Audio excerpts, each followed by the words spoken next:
How does Rick Ross create generational wealth? This is Sam Bryant from Bryant Taylor Law, where we help business owners protect the legacies they work so hard to build. So I kind of wanted to change it up a little bit and talk about Rick Ross because I was reading an article that led me to a YouTube video of him speaking with I forgot the name of the guys, but it's a channel dedicated to building generational wealth and talking about assets versus liabilities. I'm going to put the video or link to the video in the description in case you want to see it. But in a nutshell, Rick Ross recently made headlines because he gifted his 16-year-old son a Wingstop franchise. For those of you who don't know who Rick Ross is, he's a rapper that has become more of a mogul now. He owns multiple businesses, and this is what he recently did. So it's gotten a lot of attention, mainly because instead of furnishing his child with lavish gifts, he actually gifted his child a business. And so the buzzword around the story is generational wealth. And so I wanted to make this video to kind of really address that. I love the concept of Rick Ross speaking with these guys about generational wealth and how it's important to him to pass down his wealth to his children. And in the comments of that YouTube video, a lot of people will talk about that. I want generational wealth. I want generational wealth.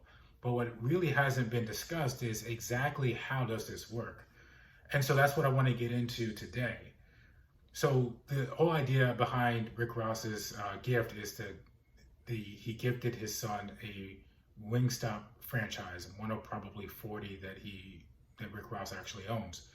But in reality, I don't think that's what he did. I don't think Rick Ross actually gave his child a Wingstop franchise. First of all, especially in Florida, Rick Ross I think he's a resident of Florida. At least he's from Florida or spends a lot of time in Florida. But in Florida, franchises operate in a very specific way, especially with the major franchises.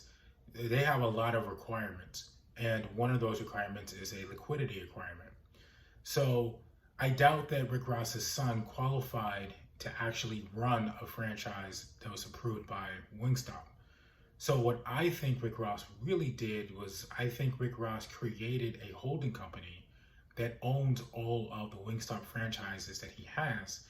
And then he either gave his son equity in the holding company, or his son works for Rick Ross's holding company, and one of his son's duties is to run and manage that particular Wingstop.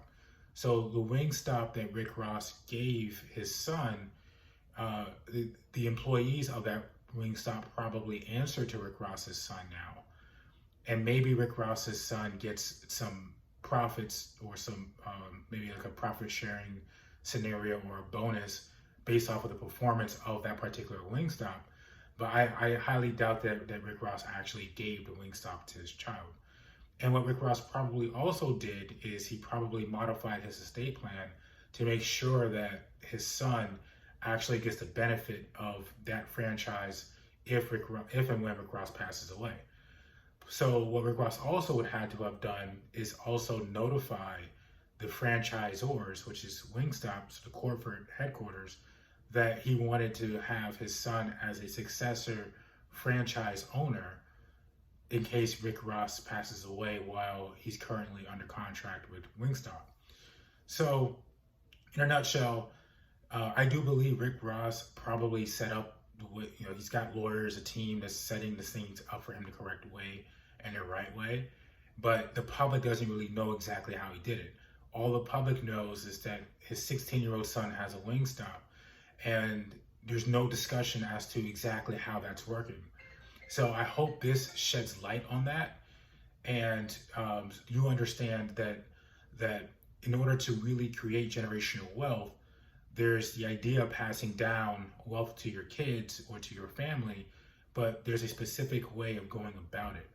And so that idea that I just gave in this video could be one of those ways that you do it. I think there needs to be a lot more discussion about how we actually create the generational wealth, what mechanisms you use to create the generational wealth, instead of just talking about starting a business and passing it on to your kids, because there's so much more to it than that. So again, I have the link to the video in the description. And if you enjoyed this video, we dedicate our channel to really educating business owners on a lot of aspects of protecting their business.